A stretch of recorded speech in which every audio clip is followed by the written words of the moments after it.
Bonjour à tous, je vous souhaite la bienvenue dans ce 108e épisode de mon podcast créatif. J'espère que vous allez bien, que vous n'avez pas trop chaud. Et je vous propose donc dans ce nouvel épisode de parler tricot et couture. Je vais pas vous parler lecture parce que malheureusement je n'ai pas eu le temps de beaucoup lire. Le livre que je lis en ce moment c'est celui-là. J'accroche bien, enfin j'en suis pas très loin, je n'ai lu que ça. J'accroche bien, j'ai envie de plus lire, j'ai besoin de plus lire, mais on est au mois de juin et j'avoue que je ne fais pas que ce que je veux en ce moment. Bref, donc pas de partie lecture à mon grand regret parce que comme je vous dis, j'en ai besoin. Au niveau de la partie tricot, il y aura un projet terminé que je vais vous montrer, que je vous avais pas montré vraiment totalement terminé. Il y aura un en cours du coup qui a pas mal avancé. Et puis j'ai reçu une commande de laine aussi. Dans la partie couture, j'ai terminé un projet. Voilà. Et puis sinon dans la partie actu, je vais vous parler d'un événement organisé par les éditions 365, un événement auquel on a eu la chance avec les enfants d'être invités et voilà, je vous parlerai de tout ça dans la partie actu. Bah écoutez, c'est parti du coup. Bon, tout d'abord, ce que je porte, c'est une impatiente de MLM Patron. Vous voyez, on voit les petites frances ici, dans un tissu fluide. Viscose, oui c'était une viscose, je crois que je l'avais amie-donnée d'ailleurs, une viscose de Mondial Tissu, voilà, je pense que je la mets assez souvent, mais je l'aime bien. Je la mets pas beaucoup pour travailler d'ailleurs, je la mets surtout quand les week-ends et tout, enfin elle est agréable à porter, voilà. On passe à la partie actu. Déjà, je voulais vous faire un retour par rapport à ce dont je vous avais parlé la semaine dernière sur l'application Moods qui organise un concours avec les éditions Livres de Poche pour pouvoir gagner 1 an de livres, enfin le rêve quoi. Et je vous avais demandé si ça vous dérangeait pas de télécharger l'application sur votre téléphone et puis de voter pour ma photo. Et je voulais du coup vous remercier, alors le concours n'est pas terminé, mais je voulais vous remercier parce que vous avez été plusieurs à faire ces démarches et tout ça, donc un immense merci à ceux qui l'ont fait et voilà, du coup je croise les doigts. Je voulais aussi vous prévenir qu'il n'y aura pas d'épisode de podcast la semaine prochaine, après je vous retrouve sans souci la semaine d'après. Et puis je passe donc à l'événement avec les éditions 365. J'avais été invitée avec les enfants à cet événement-là, ça se passait à Paris, mercredi après-midi. J'avais été très très touchée d'être invitée. Et puis du coup, il y avait en tout 3 ateliers proposés pour pouvoir réaliser différentes petites choses. C'était donc pour parler de 2 livres. Donc déjà celui-là, on fait quoi ce week-end avec les enfants ? Donc c'est un agenda de septembre 2019 à août 2020. Et puis voilà, en fait on a la partie agenda. Donc là sur décembre.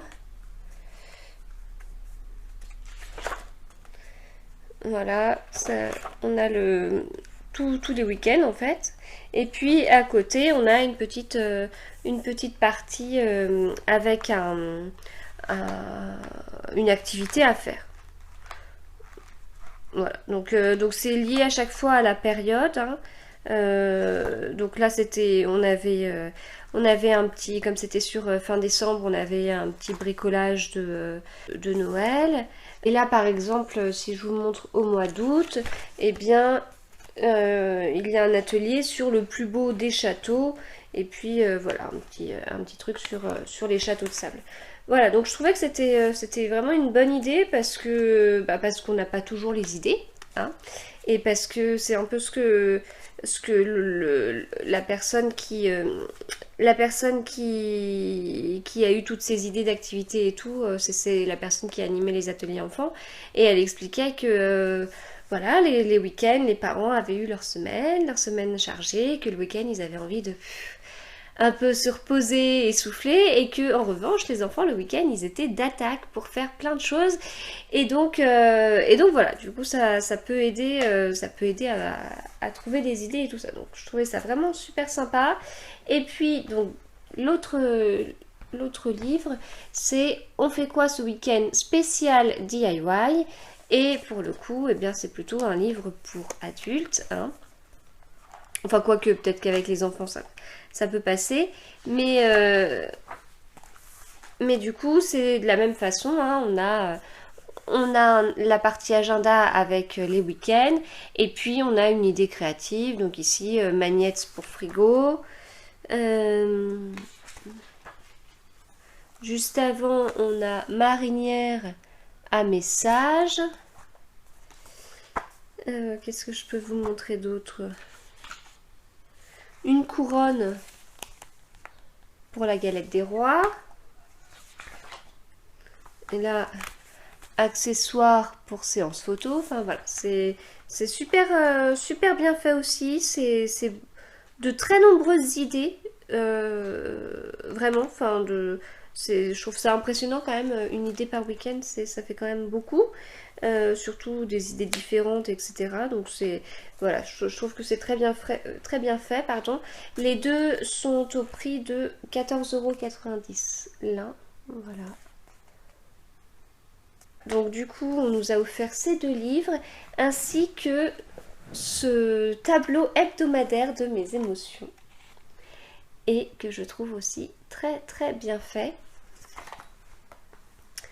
Donc c'est indiqué: pour comprendre mes émotions, gérer au mieux les colères et caprices de votre enfant, lui montrant quel a été son comportement chaque jour de la semaine et en le motivant quand il a été sage. Donc il y a un petit mode d'emploi, et en fait ça se passe comme ça. Donc de la même façon, on a la partie, enfin pas agenda, mais en tout cas voilà, c'est vraiment pris par semaine. Donc on peut commencer au mois de septembre 2019. Et puis voilà, est-ce que l'enfant a été sage comme une image? Et puis tous aux abris. Et puis ensuite, qu'est-ce qui s'est passé et comment est-ce que je peux faire pour m'améliorer? Avec un bilan de la semaine et puis éventuelle récompense. Voilà, alors moi je trouve que c'est très bien. Voilà, au niveau de... À l'école, il y a un peu ce style-là, avec des... Enfin, chaque école a son truc, des soleils, des bons points, des sourires, des smileys, enfin bref. Il y a quand même souvent des choses par rapport au comportement, ou en tout cas aux écoles, ou dans les écoles où mes enfants ont été. J'ai beau avoir que 2 enfants scolarisés, on a fait quand même déjà beaucoup d'écoles, je trouve. Et voilà, du coup je trouve le principe très bien, même si j'imagine déjà les critiques de certains, notamment sur la partie récompense, mais voilà, moi je trouve que je trouve ça vraiment bien. Et puis notamment le fait d'en parler après, en fait, de se dire: bon écoute, aujourd'hui, du coup, comment t'as été? Moi je t'aurais plutôt mis dans cette catégorie-là, voilà pourquoi, et à ton avis, qu'est-ce qui s'est passé? Qu'est-ce qui s'est passé à l'intérieur de toi? Est-ce que tu as été en colère? Qu'est-ce qui a provoqué ça? Et comment est-ce qu'on peut faire pour plus que ça se reproduise? Ou comment est-ce qu'on peut faire pour que quand tu ressentes ça, quel comportement avoir derrière? Enfin bref. Oui, ça permet de mettre des mots sur des choses dont on parle pas forcément, ou c'est vrai que pris dans le truc, quand on a son enfant qui pique une colère, on n'a pas toujours la patience de démêler le pourquoi du comment, etc. sur le moment. Bon bah si sur le moment on n'a pas eu le temps de faire ça, à la fin de la journée ça permet de poser les choses et de dire: ok, il s'est passé ça, moi de mon côté j'ai ressenti ça, c'est pour ça que j'ai aussi été en colère parce que tu étais en colère, et comment est-ce qu'ensemble on peut faire en sorte que ça aille mieux. Bref. Voilà, donc je trouvais ça très sympa. Alors après, j'ai un calendrier et 3 enfants, mais je sais déjà, j'ai une petite idée de l'enfant à qui ça va servir. Voilà, et ça se vend au prix de 12,95 €. Donc vraiment très bien. Et donc je vais vous montrer les activités qu'on a faites. Alors on a fait, donc comme je vous disais, 2 activités enfants, une activité adulte. Les 2 activités enfants, elles se retrouvent dans celui-là. On fait quoi ce week-end avec les enfants? Alors, ils ont d'abord fait... Donc, j'ai emmené mes deux grands, hein, uniquement. Et donc, du coup, ils ont fait ça. Donc, ils ont customisé un pot. Ils ont fait des cactus avec des galets qu'ils ont peints. Et ils ont, je crois que c'est avec des feutres Posca, ils ont dessiné sur leur galet peint. Et à l'intérieur, hop, voilà, à l'intérieur c'est comme ça. Donc les galets, on les enfonce un petit peu dans ces petits granules là. Cette espèce de gros sable ou de petits cailloux au choix. Et celui-là, c'est celui que ma fille aînée a fait. Voilà. Hop. Et donc, à l'intérieur, elle a mis du sable vert. Et puis, elle a fait ces petits...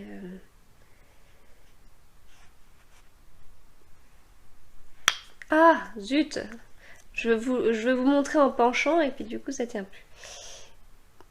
Voilà. Bon, c'était assez sympa de rentrer dans le métro et dans le train avec ces petits pots.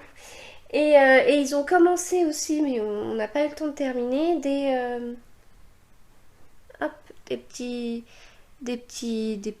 sais pas, des petits flacons comme ça, et avec à l'intérieur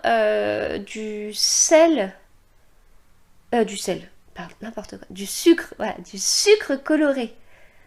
Donc voilà, ils avaient un gros truc de sucre, on leur a montré comment colorer le sucre, en coloriant sur une feuille plastique, avec des feutres, on frictionne tout ça et tout. Enfin vraiment c'était une bonne idée et de la même façon cette activité est aussi dans ce livre-là.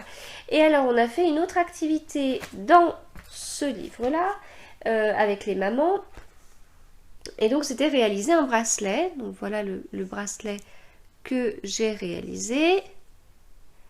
Voilà, bon il y avait un modèle et puis après chacun faisait un peu s'éloigner ou pas du modèle. Et alors faut savoir que le noir que vous voyez ici, bon ce qu'il y a au-dessus c'est du raffia, hein, le rose et le bordeaux, mais le noir c'est du sac poubelle. Voilà. J'ai fait un bracelet avec du sac poubelle.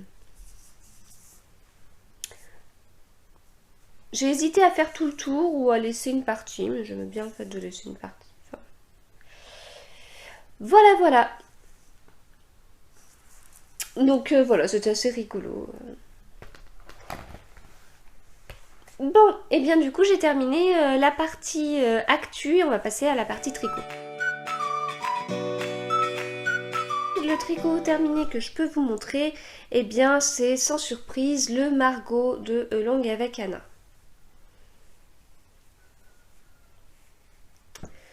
Voilà. Alors, si vous me suivez sur Instagram ou si vous avez regardé ce que j'avais pu mettre comme autre vidéo depuis le dernier épisode de podcast, vous avez dû voir et comprendre pourquoi je ne vous en avais pas parlé plus tôt. Eh bien, c'est parce que ce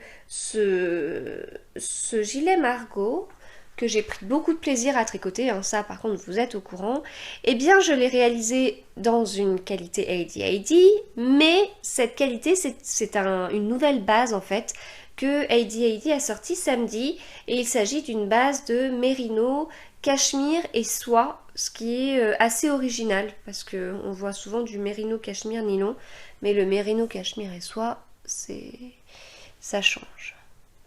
Donc la soie, on la devine. Hein. Voilà, on voit bien le côté soyeux. Donc bon, à chaque fois que je tricotais, je pouvais pas, je voulais pas vous en parler, je voulais pas vous dire, mais en fait, si je vais si vite, c'est grâce au modèle, mais c'est aussi parce que la laine elle est top. Enfin, voilà, j'ai pas pu vous dire tout ça, mais maintenant je peux. Donc voilà, la laine elle est vraiment top. Elle est très agréable à tricoter. Donc pour faire les photos, j'avais juste un débardeur en dessous et du coup elle est très douce, elle est très agréable à porter.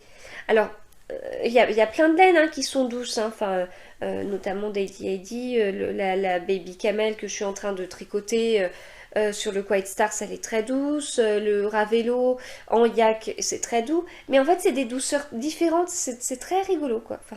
Donc ouais, très agréable très agréable à porter. Et puis ça fait un... Vous voyez, il y a un beau tombé quoi. Vous voyez la tenue du gilet, c'est quand même... c'est pas mal du tout quoi. Donc voilà, du coup. Et puis les boutons, eh bien c'est aussi des boutons vendus par AD&AD que vous pouvez retrouver sur leur boutique en ligne. Vous voyez, ils brillent. Et donc, et les écheveaux et les boutons m'ont été offerts par AD&AD que je remercie. Du coup, je les remercie de m'avoir offert les boutons et les écheveaux. Et je les remercie de m'avoir permis de tester une base avant qu'elle sorte. C'est la première fois que je faisais ça. Et j'avoue que j'ai beaucoup aimé. J'ai beaucoup aimé. Voilà, donc il y avait aussi Alice du Lapin d'Alice qui testait également cette base et qui a fait un très beau gilet, le Softly. C'est très très très agréable. Donc voilà, du coup la boucle est bouclée, le Margot est terminé. Je vais pas le porter tout de suite, mais je pense que je vais bien aimer le porter. Puis bon, j'ai beaucoup aimé le tricoter aussi, hein, ça vous le savez. Donc il y a une vidéo focus à retrouver sur cette chaîne YouTube. Et puis il y a aussi l'article de blog, les photos sur Ravelry, sur Instagram. Bref, voilà, tout est fait. Maintenant je passe aux encours. Alors je vais vous parler que d'un encours parce qu'en fait il n'y en a qu'un que j'ai avancé cette semaine. Et c'est vrai qu'autant la semaine dernière j'ai l'impression d'avoir avancé plein de choses, même si j'avais un peu papillonné là. Et ben là cette semaine j'ai avancé qu'un seul truc. Donc ça veut dire, l'avantage c'est que j'ai moins papillonné, mais j'ai l'impression d'avoir moins avancé. Et donc c'est le cardigan Acne de We Are Knitters. Voilà, c'est ce cardigan là. Et ce kit m'a été offert par la marque. Et donc voilà. Du coup, la laine avec laquelle je tricote, The Merry Wool en spotted beige. Hop. Et malgré tout, je l'ai bien avancé, hein, malgré le fait que j'ai l'impression d'avoir rien avancé, rien lu, rien tricoté, rien machin. Voilà, j'ai tricoté tout ça. Donc c'est normalement un gilet qu'on commence par le bas et qu'on tricote en morceaux. Moi je ne tricote pas par morceaux, je tricote d'un seul coup. Et donc les gilets, et d'ailleurs avant d'avoir découvert les aiguilles circulaires, je tricotais déjà mes gilets dos et demi-devant attachés pour éviter au moins la couture sur les côtés, qui est pas la plus pénible, hein. Je trouve que la plus pénible pour moi c'était le dessous des manches, mais bon, ça permettait au moins de ne plus avoir ça. Donc voilà, du coup ça fait un immense bloc en point de blé, mais en aiguille 5. Et ça c'est quand même génial de tricoter en aiguille 5. Alors, le rendu de la laine n'est pas très régulier, comme vous pouvez le voir, dans le sens où si je vous montre comme ça, je pense que vous avez l'impression qu'il y a des erreurs sur le point de blé, mais pas forcément une erreur sur tout le rang, mais à certains endroits. Enfin, bon, il y a la laine qui n'est pas régulière et qui est peut-être pas totalement unie quand même. Et vous voyez, on a l'impression qu'il y a des endroits où ça fait des petits trucs, alors que non, il n'y a pas d'erreur. Ou alors je ne l'ai pas vu. Mais voilà, en fait, je dis ça parce que déjà parce que sur la photo que j'ai mise sur Instagram le week-end dernier, là, quand j'ai mis la photo, j'ai dit mince, mais en fait j'ai fait des erreurs partout. Et j'ai regardé non. Et de toute façon, même en tricotant, quand je tricote, je me dis oula, il y a un truc là. Puis je regarde tout le rang et je dis non, il n'y a rien, c'est bon. j'ai pas brisé mon point de blé. Voilà, donc là du coup j'en suis à l'endroit où il faut séparer les manches, enfin il faut commencer à séparer le dos et les demi-devants pour laisser une ouverture pour les manches. Alors donc du coup je vais terminer mes parties, mes 3 parties une à une. Alors c'est assez particulier parce que normalement donc c'est tricoté en morceaux et c'est des rectangles. Voilà, on a un grand rectangle pour le dos, on a 2 rectangles moins larges pour les demi-devants et ensuite avec ces demi-rectangles en fait on va coudre ici. Une fois qu'on a nos manches à plat, on vient coudre, ça fait un peu comme en couture quoi, on vient coudre enfin le tour de la manche, et puis après on vient coudre de là jusque là. Mais en fait, c'est...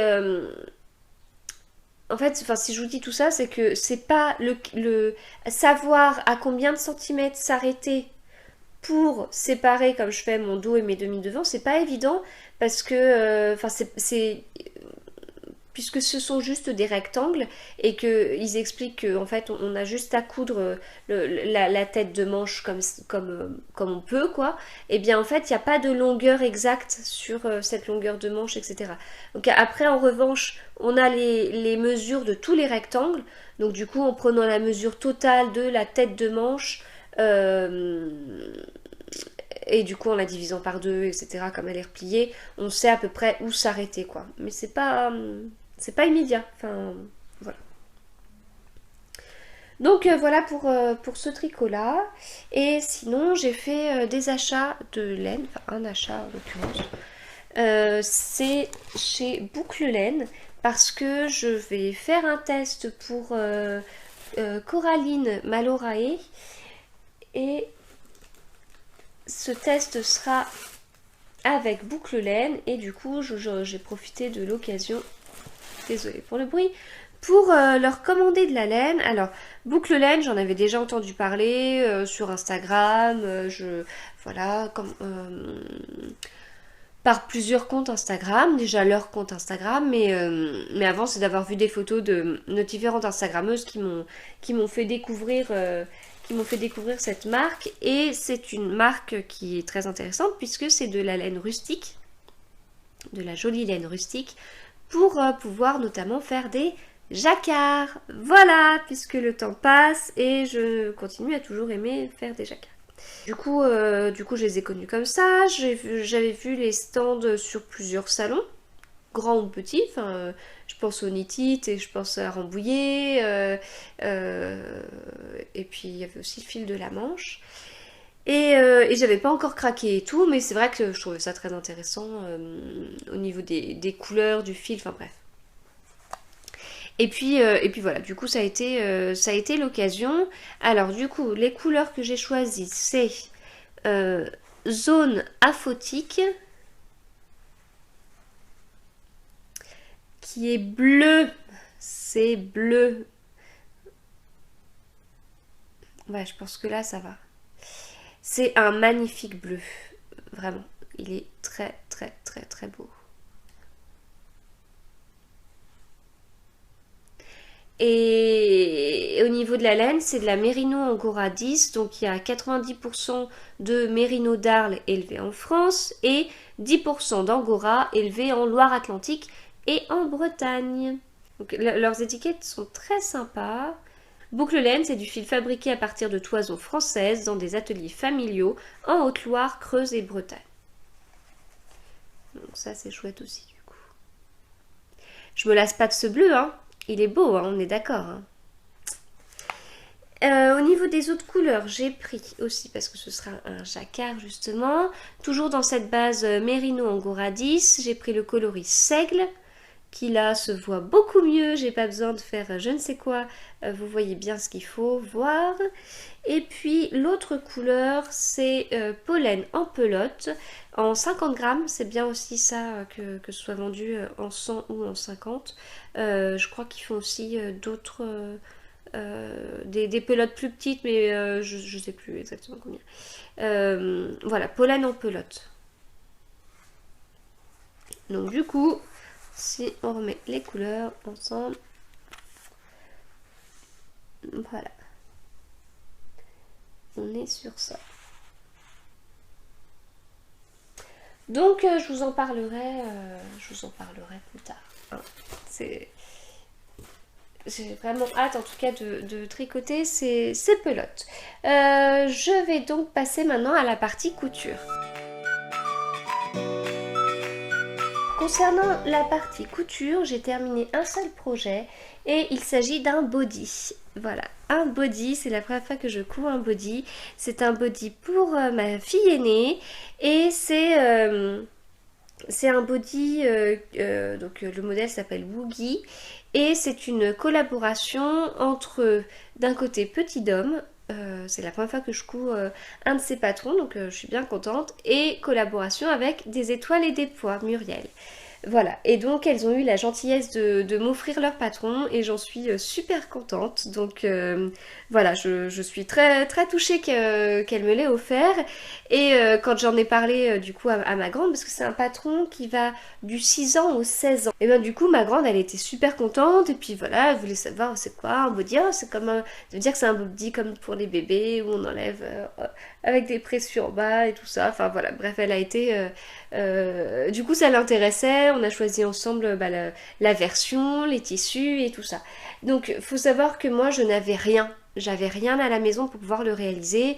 Et puis, du coup, bon, j'ai pas été très rapide pour le faire parce que le temps que je passe ma commande et puis la période ayant été assez chargée. J'ai beaucoup moins cousu, donc voilà. Et donc j'ai tout acheté chez Rascol, sauf la bande de pression. Alors, si à la base j'ai passé commande chez Rascol, c'est parce qu'ils proposaient des bandes de pression, ce que j'avais pas trouvé sur un autre site, je sais plus. Enfin bref, je commençais à me renseigner sur un autre site, j'avais commencé à sélectionner des jerseys, des élastiques culottes et compagnie. Et puis j'avais vu après qu'ils n'avaient pas de bande de pression, donc je m'étais dit mince ça m'ennuie, je préférais une bande de pression que moi-même de coudre des pressions sur un ruban de sergesse, ce qui est possible, mais ce que j'avais pas trop envie de faire. Et donc après j'avais regardé sur Rascol il y avait bien la bande de pression, j'ai passé ma commande de tout sauf la bande de pression, ce qui m'a gonflé parce que voilà, comme je vous dis, la période est assez chargée, voilà, la période est assez chargée, du coup, si j'ai pas tout le matériel, je vais encore attendre vachement longtemps. Enfin, j'ai beaucoup moins de possibilités de coudre en ce moment, donc voilà. Et puis au final, on avait deux, trois courses à faire pour quelque part pour acheter plein de cadeaux pour les anniversaires auxquels les enfants étaient invités, et puis les fêtes de mes enfants, et puis l'anniversaire, enfin bref, de ma grande, enfin voilà, on avait plein de choses à faire et puis du coup je me suis débrouillée pour que ce magasin soit pas loin du Mondial Tissu où je vais. Comme ça je pouvais faire une pierre de coups et acheter cette bande de pression. Et le hasard a fait que j'y suis allée mercredi. Mercredi c'était les soldes et je suis ressortie avec aussi 3 jerseys je crois. Comme j'y suis allée avec mes deux grands, ils sont ressortis avec un chacun. Moi je m'en suis pris un et qu'est-ce que j'ai pris d'autre, je sais plus. Enfin bref, en tout cas c'est bon, j'avais mes bandes de pression. Voilà.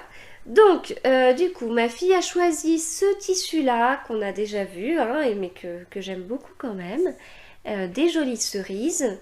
Et voilà pour le body. Alors, c'est pas parfait, hein, c'est vraiment pas parfait. Il y a des choses où je suis pas contente de moi. Il y a des choses où j'ai été... enfin, voilà. Je suis pas très contente de moi. Disons que la partie enfin, que j'appréhendais le plus, c'est celle qui s'est le mieux passée. Sur le reste, j'ai pas fait comme il fallait. Donc, du coup, pour cette version-là, ma grande a choisi une version sans manches. Alors, il faut savoir qu'il existe que sur cette version-là, on peut ajouter des manches courtes, on peut ajouter des manches longues, on peut mettre des volants, on peut laisser comme ça. Et après, il y a aussi une autre version pour n'avoir que des bretelles. Et voilà, et puis bah, en bas, on a choisi, enfin pour les finitions, on a choisi de mettre l'élastique comme ça, un élastique qui ne recouvre pas, et pour le haut, de mettre un biais à cheval. Alors pour le biais, je pense que j'ai pas commandé tout à fait ce qu'il fallait. Je sais pas ce que j'avais quand j'ai fait cette commande Rascol, mais j'ai pris un biais en jersey. Puis en fait, je sais pas, c'est pas ce que j'aurais totalement voulu. Et en fait, à la base, je voulais plutôt un biais qui ne se voit pas en fait, hein. Vraiment un biais où on a nos 1 cm de marge de couture et puis on vient replier, enfin comme un biais classique pour une finition de col, et j'aurais fait la même chose pour les manches. Et puis quand j'ai vu ce biais là, c'était un biais qui se pliait que en deux et tout, et je me suis dit est-ce que je pars sur ça? Ouais, mais il se plie que en deux, enfin est-ce que je pars quand même malgré tout sur ça? Ou puis enfin en même temps il est épais, donc enfin puis c'est la première fois que j'utilise un biais élastique. Je savais pas trop, et puis je me suis dit sinon bah je m'amuse à le mettre à cheval. Je m'amuse à le mettre à cheval. Voilà. Du coup j'ai fait ça, mais bon je pense que je l'ai pas très bien fait, et puis j'ai pas suivi, il y a plein de mesures qui sont données en fait, et j'ai pas suivi les mesures pour avoir pour avoir les bonnes mesures en fait du col, et même pour dire pour dire ce que j'avais en tête, enfin c'est-à-dire pas grand chose, c'est-à-dire que j'ai quand même mis 1 cm de marge de couture avant d'arriver à la partie si vous choisissez de mettre un biais à cheval, vous avez donc choisi de ne pas mettre de marge de couture, et si c'est le cas, coupez votre marge de couture. Ok, donc j'ai recoupé tout autour, tout autour du col et des manches mon centimètre pour retomber sur ce qu'il fallait. Voilà, donc je suis pas totalement contente parce que en fait en haut je pense que j'ai peut-être assez tiré, mais derrière vous voyez ça se met pas bien. Alors ça se met pas bien comme ça, dans le sens on sent qu'il y a trop de matière, j'aurais dû plus le tirer pour que ça se tienne mieux. En même temps quand ma fille le porte, bah ça se met bien. Donc après tout c'est le principal, hein. Voilà, et puis j'ai eu un peu de mal aussi à faire là sur les côtés, enfin de bien rejoindre mon biais. Mais ça c'est parce qu'en fait j'avais pas calculé ma taille au départ, et si j'avais vraiment bien suivi le truc, et ben il aurait fallu que vraiment que je coupe la bonne longueur, que je fasse un rond, enfin que je couse les deux côtés endroit contre endroit de mon biais, et puis du coup ça m'aurait vraiment fait le rond que j'aurais adapté sur les différentes faces. Enfin bref, je pense que là je m'y suis pas bien prise, je sais pas, j'avais autre chose en tête, enfin j'ai commencé à faire ça mercredi, et puis j'ai fini samedi, et puis voilà, entre kermesse machin et compagnie, j'avoue que j'avais pas trop la tête à ça. Enfin, j'ai pas. Enfin, j'ai pas. Bref. Je suis pas très contente de moi. En revanche, l'élastique culotte, ça s'est super bien passé parce que j'ai bien suivi les explications, j'ai bien suivi la longueur qu'il fallait. Et j'ai trouvé ça très, très sympa à faire. Donc, du coup, j'ai choisi un élastique qui a cette forme-là. Je vous montre à l'endroit où je m'étais plantée au niveau de la couture. Hop! Voilà, là c'est mieux. J'ai choisi un élastique comme ça, et puis du coup pour le coudre il faut utiliser un point élastique, et moi j'ai choisi ce point élastique là, le dernier que j'ai découvert sur la Futura 4400 et que j'adore, qui est donc un point élastique qui donne une impression de couture droite. Voilà, sinon on peut bien sûr faire des coutures en zigzag. Bon, c'est pas cousu très droit, mais c'est pas grave. Et j'aime beaucoup du coup le rendu de ce côté-là. Je suis d'accord, c'est un body, donc ça, ce sera caché par une jupe, un short, un pantalon, tout ce qu'on veut. Mais j'aime bien, je trouve ça quand même sympa voilà, le rouge. Et puis donc là, de cacher, eh bien nous avons les pressions. Voilà, donc à l'intérieur, c'est comme ça. Là, on a la bande de pression. Et puis l'autre bande de pression est ici. Donc voilà, bande de pression Mondial Tissu. J'ai pris 1 mètre de bande de pression, mais je vais pouvoir faire 50 body avec. Parce qu'on n'utilise quand même pas beaucoup. Donc j'ai essayé de coudre au plus près. Mais c'est pas évident, hein, parce qu'on a les pressions, donc j'ai essayé de bouger mon aiguille latéralement pour que le pied de biche soit pas ennuyé par ces pressions lors de la couture, mais malgré tout vous voyez il y a des petits c'est pas parfaitement droit, c'est la partie qui se verra le moins, et donc hop, voilà, du coup ça se finit comme ça, de la même façon, comme ça, et voilà. Donc on n'a pas encore fait les photos, mais elle a déjà essayé, et elle adore le principe en fait. Bon, je sais pas combien de temps, combien de temps elle va faire pour bien avoir le truc de remettre ses pressions et compagnie, mais elle adore le principe. Enfin, c'est vraiment très très sympa. Et alors moi, ça m'a donné envie d'en faire d'autres, du coup. Bon, je vais voir avec elle les versions qui lui feraient plaisir. Et j'ai tellement aimé la finition. En fait, j'appréhendais cette partie-là parce que, voilà, moi je me suis déjà cousu une culotte et encore c'était avec de la dentelle élastique, donc il n'y avait pas, il y avait pas d'histoire d'élastique culotte en fait, hein. Enfin, il y avait vraiment... ça se faisait très très vite. Et là, j'ai trouvé que c'était très... Enfin, je ne saurais pas expliquer pourquoi. Enfin, si, je pense que c'est parce que j'appréhendais le truc et que ça s'est mieux passé que prévu. Et j'ai trouvé ça rigolo à faire. Et donc, ça m'a donné envie de faire des culottes. En plus. Voilà, donc ouais, cette partie-là, c'était assez rigolo. Et puis le fonctionnement d'un body, quoi. Enfin, et puis voilà, c'est bien expliqué aussi comment on fait pour bien mettre... enfin comment bien gérer sa bande de pression avec son élastique et tout. J'ai trouvé les explications vraiment très très claires, bien détaillées, des photos. Moi, c'est vrai que j'ai du mal avec uniquement des explications écrites quand je n'ai jamais fait ce type de projet. Donc là, j'ai bien apprécié de voir les photos aussi. Et puis, il y a tellement de versions que ça aurait pu être compliqué de s'y retrouver, mais pas du tout. Pas du tout. Je trouve, enfin ouais, c'est vraiment, je me répète, mais je trouve ça vraiment très clair.